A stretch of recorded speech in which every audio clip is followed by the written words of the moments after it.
Bonjour et bienvenue dans Instant L, le rendez-vous des femmes africaines qui innovent, osent et bâtissent l'Afrique digitale de demain. Je suis Christine Soro. Aujourd'hui, nous recevons une pionnière de l'intelligence artificielle au Gabon, entrepreneur, présidente du comité scientifique gabonais des chercheurs sur l'intelligence artificielle et co-conceptrice d'Obon IA, Melba Orlizan Meyo.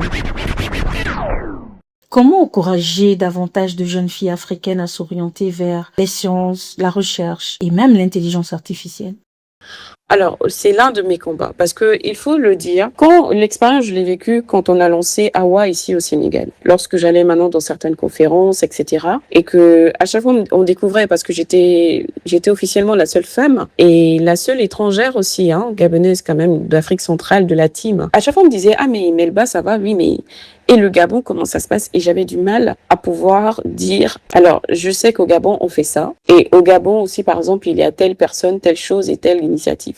J'avais du mal. Et là, j'ai compris justement la douleur qu'il y avait. C'est-à-dire que nous avons des personnes compétentes, des personnes intelligentes, dynamiques, créatives, mais qui ont un problème justement avec l'utilisation des nouvelles technologies et surtout sur comment se mettre en avant et profiter de certaines opportunités à l'international.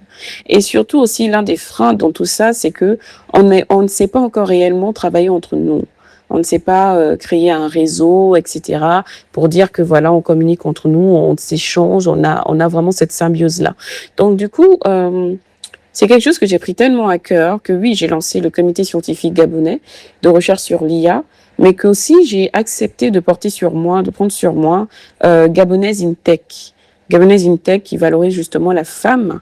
Donc, c'est pas uniquement la femme gabonaise, mais c'est femmes gabonaises principalement, mais aussi toute femme résidente au Gabon, qui se trouve dans les nouvelles technologies ou encore dans des circuits complémentaires ou numériques. Donc, du coup, l'objectif, c'est vraiment, au travers de Gabonaise in Tech, ça nous fait participer à une plateforme internationale qui est African in Tech. Donc, du coup, nous sommes vraiment dans ce volet-là de valorisation des jeunes femmes, des dames qui sont dans le numérique, qui ont impacté. Et voilà, c'est vraiment un relais d'expérience, un partage et une valorisation aussi des compétences. Donc, voilà.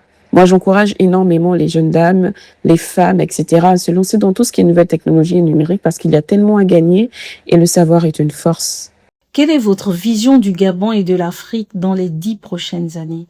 Et quelle opportunité l'IA peut-elle créer dans notre jeunesse, nos entreprises et même nos administrations? Alors, la vision que j'ai du Gabon et de l'Afrique dans les 10 prochaines années, c'est un Gabon instruit réellement sur les nouvelles technologies. Quand je dis un Gabon instruit, je parle vraiment de la population gabonaise. Je parle vraiment aussi de sa jeunesse en particulier, parce que le savoir pour moi c'est une force. Plus nos jeunes sont éduqués, plus nos femmes sont éduquées, nos messieurs aussi sont éduqués et formés au niveau aux nouvelles technologies et intelligence artificielle, mieux nous nous porterons et mieux nous, par exemple, qui sommes dans le milieu de la tech et qui approchons la tech de la manière scientifique qu'il faut, nous pourrons communiquer avec ces populations-là. Mais là, il y a d'abord un travail de fond à faire. Ça commence d'abord par la formation et par la suite à proposer, à inciter justement la création et la conception de projets, d'accord, de solutions qui vont dans l'aspect justement de pouvoir résoudre des problèmes contextuels au Gabon et à l'Afrique. Je m'explique. Il est important qu'aujourd'hui, par exemple, quand on a des porteurs de projets, qu'ils comprennent qu'il faut qu'ils apprennent à intégrer une part de technologie dans leur projet, mais pas que, qu'ils apprennent aussi à relever un besoin, qu'ils apprennent à répondre aussi à ce besoin, donc proposer des solutions contextualisées à ces besoins-là, sans pour autant faire du copier-coller de ce qui se fait ailleurs. Les opportunités seront nombreuses en fait, parce que, à vrai dire, quand on va dans ce sens-là et qu'on commence à répondre à ces réels besoins, c'est ce qui se fait déjà aux États-Unis et ailleurs. À force de répondre aux réels besoins, qu'est-ce qui se passe? Nous avons justement des sociétés performantes. Moi, je les appelle ainsi. Elles sont dites performantes. Donc, performantes sur le plan social, sur le plan économique aussi, et sur le plan aussi cognitif, parce que c'est toujours important de penser à l'impact cognitif de sa population. Voilà. Pour moi, on a tout à gagner, mais il faut travailler dès à présent, parce que quand on commence à initier la formation, la recherche, etc., ce sont des choses qui prennent du temps sur la durée. Quelle est la contribution que vous aimeriez que l'on retienne de Melba? Sinon, quel héritage souhaiterez-vous laisser aux générations futures? Alors, dans quelques années, je voudrais que l'on se souvienne de moi comme celle qui a pensé vraiment à prendre son temps, à ne pas courir et à se dire il faut que je fasse quelque chose de bien et de surtout très bien structuré pour mon pays, que l'on soit valorisé à l'international. Donc quand je travaille sur OpenAI, c'est pas pour un effet de buzz. C'est vraiment parce que je prends mon temps avec des scientifiques, des experts, tout ce qu'il faut autour pour dire écoutez, nous allons concevoir non seulement une dynamique tech identitaire gabonaise qui va franchir les frontières. Voir un jour OpenAI intégré dans de grandes solutions à l'international, pourquoi pas. Et je sais que ça pourra se faire parce qu'ils sont très ouverts à ça. C'est au Gabon qu'on ne comprend pas encore, je pense. Idéalement, pour moi, je veux contribuer à ça. Je veux que quand l'un de nos enfants dans le futur pourra se connecter sur une plateforme et pourra traduire sa page Google en langue fan ou en latéré ou encore en omiélé, etc., qu'il puisse dire « Ah, mais il y a une dame, elle s'appelle Emeba Lisang Miyo et c'est grâce à elle que je peux faire ça aujourd'hui. » Donc, nous avons du potentiel dans nos pays, nous avons du potentiel en Afrique aussi en général.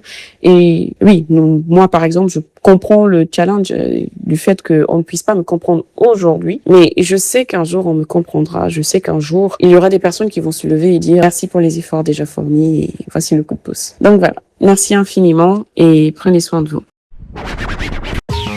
Merci Melba, merci pour votre vision, votre engagement et votre contribution à une Afrique qui innove tout en valorisant son identité culturelle.